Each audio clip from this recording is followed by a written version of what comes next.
بسم اللہ الرحمن الرحیم۔ اللہ تبارک و تعالیٰ کی توفیق اور عطا سے ہمارا سوالات اور جوابات کا سلسلہ شروع ہو رہا ہے۔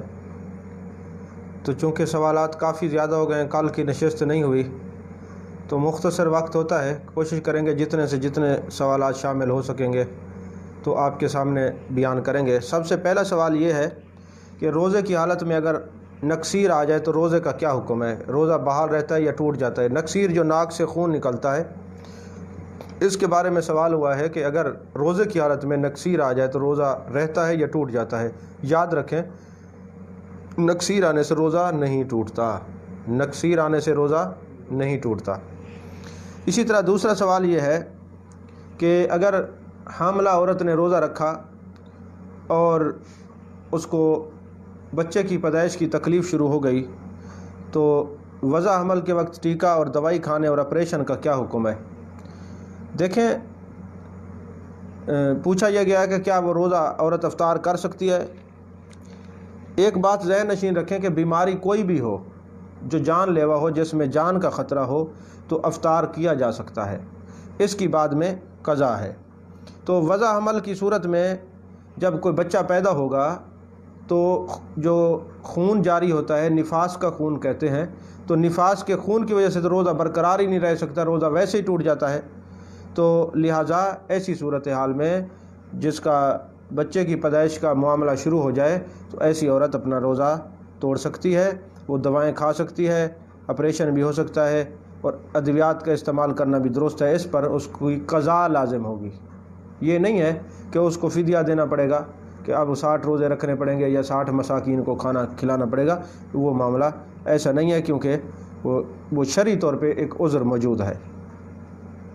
تیسرا سوال یہ ہے کہ روزے کی حالت میں بھاپ لینا کیسا ہے؟ جیسے آج کل کرونا کا پرابلم ہے یا کوئی صورتحال ہو، تو سوال یہ ہوا ہے کہ روزے کی حالت میں اگر کسی نے بھاپ لی تو وکس وغیرہ ڈال کر، یا اس قسم کی بھاپ کے بارے میں روزے کا کیا حکم ہوگا؟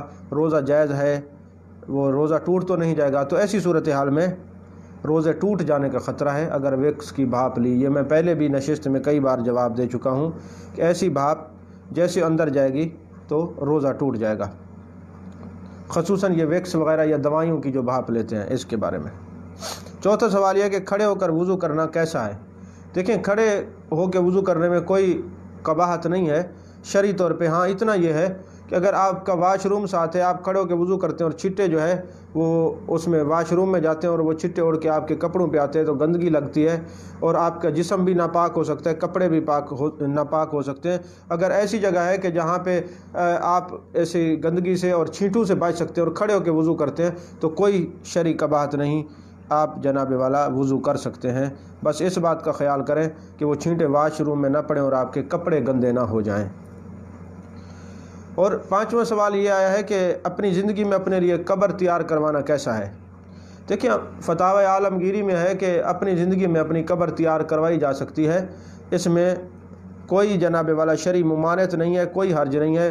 الٹا جو اپنی زندگی میں اپنی قبر تیار کرتے ہیں اس کو اجر ملے گا۔ ممکن ہے اجر کی حکمت یہ بتائی گئی ہو کہ جو اپنی قبر کو تیار کرے گا تو موت کو ہر وقت یاد رکھے گا۔ اپنی زندگی میں قبر تیار کروانے کی کوئی شرعی طور پہ ممانعت نہیں ہے۔ اچھا، سوال ایک یہ ہے کہ دفن کرنے کے بعد میت کو نکال سکتے ہیں؟ جب تدفین ہو جائے، آپ نے قبر بند کر دی، قبر بند ہو گئی، اب شرعی عذر کے بغیر آپ میت کو نہیں نکال سکتے۔ شرعی عذر کیا ہے کہ آپ نے کسی کی زمین کے اندر بغیر اجازت کے تدفین کر دی اور زمین والے کہتے ہیں اب اس مردے کو نکالو، یا تدفین کے وقت کسی کی کوئی انتہائی قیمتی چیز قبر میں گر گئی تھی تو اس کا نکالنا ضروری ہے تو قبر کو کھول سکتے ہیں، یا یہ ڈر ہو کہ کوئی مردے کو نکال کے لے جائے گا، تو اس صورت میں جو ہے یہ شرعی عذر ہے تو قبر کو کھول سکتے ہیں، میت کو نکال سکتے ہیں، ورنہ بغیر شرعی عذر کے میت کو نہیں نکال سکتے۔ اور ایک سوال یہ آیا ہے کہ اگر قبر گر جائے تو پھر میت کو نکالنے کا کیا حکم ہے؟ ایک بات ذہن نشین رکھیں کہ اگر آپ نے تدفین کر دی، قبر مکمل ہو گئی اور مکمل بنانے کے بعد آپ وہاں سے چل پڑے تھے یا پوری تکمیل ہو گئی تھی، قبر گر گئی، تو آپ میت کو نہیں نکال سکتے۔ یا کچھ عرصے بعد قبر گر جائے پھر اس پہ مٹی ڈال کے اس کو برابر کر کے قبر کا وہ نشان بنا دیں، اس کو پردے میں رکھیں، کیونکہ اللہ تبارک و تعالیٰ نے زندہ اور مردے سب کے پردے رکھنے کا حکم فرمایا ہے۔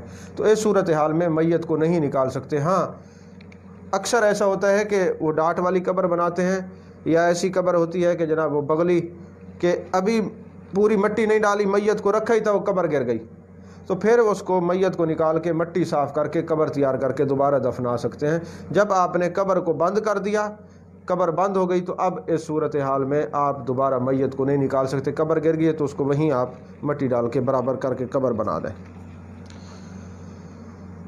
8واں سوال یہ ہے کہ میں مقروض ہوں، میری بیوی کے پاس سونا ہے، تو اب زکوٰۃ کی ادائیگی میرے ذمہ ہے یا میری بیوی کے؟ جس کے پاس سونا ہے، جس کی ملکیت میں، وہ دے گی، آپ کیوں دیں گے؟ لہذا جس کی ملکیت میں ہے وہ بیوی زکوٰۃ دے گی، مرد پر نہیں ہے۔ 9واں سوال یہ ہے کہ میری بہن معذور ہے اور اپنا مکان بھی نہیں ہے، انہیں زکوٰۃ دی جا سکتی ہے؟ میں نے پہلے کہا تھا اصل اور فرع کو زکوٰۃ نہیں دے سکتے، یعنی جن سے آپ پیدا ہوئے ہیں وہ آپ کی اصل ہے، جو آپ سے پیدا ہوئے ہیں وہ فرع ہے، یعنی آپ کا باپ، دادا، پردادا، نانا، نانی، یہ اصل ہے، بیٹے، بیٹیاں، پوتے، نواسیاں یہ فرع ہیں۔ تو اگر آپ کی بہن شریف فقیر ہے تو آپ اس کو زکوٰۃ دیں گے، ڈبل ثواب ہوگا، ایک صلہ رحمی کا، ایک اقربا پروری کا۔ اور بھائی اسی طرح شریف فقیر ہے، اس کو زکوٰۃ دیں، خالو، خالہ، ممانی، داماد، بہو، یہ سارے رشتے صرف جن سے آپ پیدا ہوئے ہیں یا جو آپ سے پیدا ہوئے ہیں ان کو زکوٰۃ نہیں دے سکتے۔ اچھا، کیا تراویح کی نماز جو ہے 4 رکعت پڑھ سکتے ہیں؟ دیکھیں تراویح کی رکعت جو ہے وہ 4 رکعت پڑھی جا سکتی ہے، مگر 2 کر کے پڑھنا افضل ہے، اس سے ثواب زیادہ ہوتا ہے۔ افضل یہی ہے کہ 2 کر کے پڑھی جائے۔ عذر کے تحت تراویح بیٹھ کے پڑھ سکتے ہیں؟ دیکھیں کھڑے ہونے کا ثواب زیادہ ہے، اگر کوئی عذر ہو، کھڑے ہونے میں تکلیف ہو، تو پھر عذر کے ساتھ بیٹھ کر بھی تراویح پڑھی جا سکتی ہے، اس سے ثواب میں کمی نہیں ہوگی انشاءاللہ۔ سوال یہ ہے کہ روزے کی حالت میں سر پہ تیل لگانا اور مہندی لگانا اور خوشبو لگانا، اس سے کیا روزے پر تو کوئی اثر نہیں پڑتا؟ روزے کی حالت میں سر پہ آپ نے مہندی لگا لی، سرما لگا لیا یا تیل لگا لیا، اس سے کوئی روزے پہ اثر نہیں پڑے گا۔ تو ایک صاحب کا سوال یہ ہے کہ ہم نے ٹی وی پہ مفتی اکمل صاحب سے یہ سنا ہے کہ وہ فرماتے ہیں جب آپ روزہ افطار کر لیں تو کھانے کے بعد کوئی چیز کھا پی کے پھر کہیں اللہم انی لک صمت وبک آمنت وعلیک توکلت علی رزقک افطرت، تو یہ دعا کھانا کھانے کے، یہ افطاری کے بعد کیا ہے، یہ نہیں کہ پہلے یہ دعا مانگے پھر افطاری کریں۔ تو مفتی صاحب نے بالکل ٹھیک بتایا ہے، ماشاءاللہ وہ مستند مفتی ہیں اور دین کی بڑی خدمت کر رہے ہیں، اللہ تعالیٰ ان کو سلامت رکھے، بالکل انہوں نے جواب درست دیا ہے۔ بالکل میں مفتی صاحب کی جو یہ رائے ہے یہ قرآن و حدیث کے مطابق ہے، اس پر اتفاق کرتا ہوں، اور میرے آقا علیہ الصلوۃ والسلام کا بھی معمول یہی تھا کہ جب آپ روزہ افطار فرما لیتے تو پھر فرماتے تھے اللہم انی لک صمت وإلیک، اللہم انی لک صمت وبک آمنت وعلیک توکلت وعلی رزقک افطرت۔ اور بعض اوقات جو ہے نا مختصر بھی الفاظ ہیں حدیثوں میں، اللہم انی لک صمت وعلی رزقک افطرت، تیری رضا کے لیے روزہ رکھا اور تیرے دیے ہوئے رزق سے جو ہے افطار کیا۔ یہ مشکات شریف کی اور ابو داؤد شریف کی حدیث ہے کہ میرے آقا علیہ الصلوۃ والسلام افطار کر لینے کے بعد کوئی چیز کھا پی کے پھر فرماتے تھے اللہم انی لک صمت وعلی رزقک افطرت۔ تو بالکل اسی طرح مسئلہ ہے۔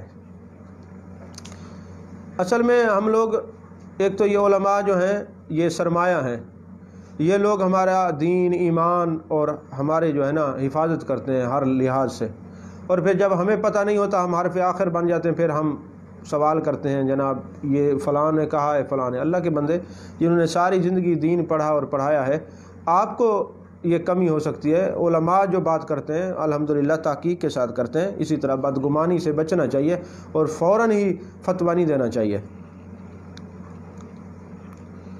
تو یہ سوال ایک آیا کہ میں گھر میں اکیلی ہوتی ہوں، کوئی کام کرنے والی نہیں، تو اعتکاف میں بیٹھی ہوں، تو کیا میں اپنا کھانا خود پکا سکتی ہوں؟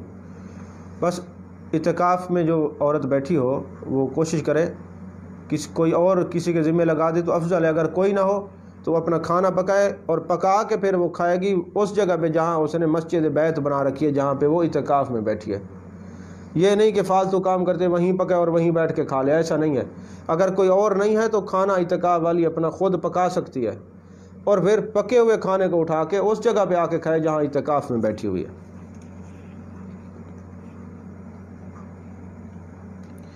ایک سوال ہے کہ بیوی اگر اپنے شوہر سے بولے کہ میرا تم سے کوئی رشتہ نہیں اور کچھ دیر کے بعد وہ راضی ہو جائے تو کیا نکاح رہتا ہے یا ٹوٹ جاتا ہے؟ آپ نے سوال یہ کیا کہ اگر بیوی اپنے شوہر سے بولے کہ میرا تم سے کوئی رشتہ نہیں، وہ 10 بار بولے تو کوئی ایسے نکاح نہیں ٹوٹتا، ایسا کچھ بھی نہیں ہے۔ 16واں سوال ہے، ایک شخص کا انتقال ہو گیا، ایک بیٹا اور 2 بیٹیاں شادی شدہ ہیں، تو شادی شدہ بیٹیوں کو کیا وراثت سے حصہ ملے گا؟ تو یہ یاد رکھو، بچے ہوں یا بچیاں ہوں، بیٹے ہوں یا بیٹیوں، اس میں شادی شدہ یا غیر شادی شدہ ہونا نہیں ہے، یہ نہیں ہے۔ شریعت نے شادی شدہ یا غیر شادی شدہ کا کوئی امتیاز نہیں، شادی شدہ ہو یا بغیر شادی شدہ دونوں کو وراثت سے حصہ ملے گا۔ بس یہ ہے بیٹے کے وراثت میں 2 حصے ہیں اور بیٹی کا 1 حصہ ہے، اس میں شادی شدہ یا غیر شادی شدہ کا کوئی امتیاز نہیں ہے۔ ایک سوال یہ پوچھا گیا ہے کہ کیا قسطوں پر اشیاء کی خرید و فروخت جائز ہے؟ یاد رکھیں، فی نفس ہی شرع شریف کے اندر قسطوں کی خرید و فروخت جائز ہے، تو اس میں صرف اس بات کا خیال کریں کہ جب آپ سے یہ الیکٹرانک یا کوئی چیز آپ لیتے ہیں، فریج وغیرہ یا اس قسم کی کوئی چیز بھی آپ قسطوں پہ لیتے ہیں، تو ایک بات طے ہوتی ہے، آپ اس کو قبول کرتے ہیں، یہ عقد شرعاً ٹھیک ہے۔ صرف اس کے اندر 2 چیزوں کا خیال رکھنا چاہیے۔ ایک تو یہ ہے کہ جو یہ شک موجود نہیں ہونی چاہیے کہ اگر میری قسطیں شارٹ ہو گئیں تو اس کے اوپر اتنے پیسے میں اضافی بھروں گا، یہ اضافی پیسے جو جرمانے کی صورت میں یہ سود ہے، یا شارٹ ہوگی تو جو چیز میں نے لی ہے وہ زبردستی اٹھا کے لے جائیں گے، یہ بھی اس سے بھی پرہیز کرنا چاہیے۔ اس شک کو نہیں ہونا چاہیے کہ جو چیز میں اگر شارٹ ہو گئی میری قسطیں تو اس پر اضافی پیسے دینے ہوں گے، جرمانہ دینا ہوگا، یہ شرعاً سود بنتا ہے، اس سے پرہیز کریں۔ اگر کوئی چیز گم ہو جائے تو واپس لینے کی کوئی وظیفہ یا دعا، اگر کوئی چیز گم ہو جائے تو انا للہ و انا الیہ راجعون کثرت سے پڑھیں، تو انہ علی رجعہ لقادر یہ پڑھیں کثرت سے، تو جو گم شدہ چیز ہے مل جاتی ہے۔ ایک اور بڑا خوبصورت سوال کیا ہے ہمارے ایک بھائی نے کہ جو میرے پیر و مرشد ہیں حضرت خواجہ فقیر صوفی بابا ناصر علی شاہ رحمۃ اللہ علیہ، وہ 100 سال کے تھے، وہ اینک نہیں لگاتے تھے، یعنی ان کی الحمدللہ آخری وقت تک جب وہ بیمار ہوئے آخر میں جا کے نا 100 سال سے بھی زیادہ عمر تھی، تو ان کے ٹیسٹ ہوئے تو کوئی شوگر نہیں، کچھ بھی نہیں، لیکن سائل نے سوال یہ کیا کہ ان کی نظر بھی بالکل ٹھیک تھی، سماعت اور بصارت بھی ٹھیک تھی، تو آپ نے اتنے 27-28 سال ان کے ساتھ گزارے تو کبھی پوچھا تو ہوگا کہ آپ کی نظر جو ٹھیک ہے اس میں جو ہے کوئی دوائی، کوئی کمال، کوئی بات تو ہوگی۔ دیکھیں، بارہا ہم نے بھی پوچھا، وہ خود بھی فرمایا کرتے تھے کہ یہ جو میری آنکھیں بالکل سلامت ہیں، میری نظر ویک نہیں ہوئی، یہ اللہ کا کرم ہے، پہلی بات تو یہ اللہ کا کرم ہے۔ پھر فرماتے تھے کہ ہمارے بزرگوں نے ایک طریقہ یہ بتایا تھا کہ صبح جب سنتیں پڑھتے ہیں، سنت اور فرض کے درمیان جس نے اول آخر 3 دفعہ درود شریف پڑھ کے 3 دفعہ سورہ قدر، انا انزلناہ فی لیلۃ القدر وما ادراک ما لیلۃ القدر یہ پڑھی اور پھر ہاتھوں پہ دم کر کے آنکھوں پہ لگایا، اس کی نگاہ کمزور نہیں ہوگی، کمزور ہوگی تو ٹھیک ہو جائے گی۔ تو وہ اکثر لوگوں کو یہ وظیفہ بتاتے تھے، اور لوگ جو بھی پڑھتے تھے تو 40 دن کے بعد ان کی عینک اتر جاتی تھی۔ اس کے ساتھ یقین تو شرط ہے، جس کو یقین ہوگا تو انشاءاللہ العزیز اس کی نگاہیں ٹھیک ہو جائیں گی۔ ایک سوال، آخری سوالات بہت ہیں چونکہ وقت بالکل تھوڑا ہے، بس اب آخری سوال کا جواب دے کے انشاءاللہ باقی زندگی وفا کی تو کل جواب دیں گے، کہ خاوند بیوی کو کہے کہ اس کے والدین سے نہ ملنے دے، کہ تو اپنے والدین کو نہیں مل سکتی، تو شرعاً کیا حکم ہے؟ یہ یاد رکھیں، یہ قطع رحمی ہے، گناہ ہے، اللہ کے غضب سے ڈرنا چاہیے، اور اللہ تعالیٰ سے دعا ہے کہ اللہ تعالیٰ آپ کے خاوند کو جو ہے ہدایت نصیب کرے۔ آپ کوشش کریں کہ اپنے خاوند کی حتی الامکان جو ہے حکم عدولی نہ کریں۔ ہم دعا کرتے ہیں اللہ تبارک و تعالیٰ اس کا دل نرم کرے آپ کے خاوند کا، اور آپ کثرت سے یا ودود ہو یا ودود ہو تلاوت کرتی رہیں۔ بہرحال اللہ تعالیٰ دین کی سمجھ عطا فرمائے۔ دین کی سمجھ نہ ہونے کی وجہ سے اس قسم کی جو ہے نا معاملات جنم لیتے ہیں۔ اللہ تعالیٰ سب کے گھروں کو آباد فرمائے، ہر شادی شدہ جتنے جوڑے ہیں سب کو خوشیاں نصیب، اور والدین کے لیے تسکین کا سبب بنائے۔ وآخر دعوانا الحمدللہ رب العالمین۔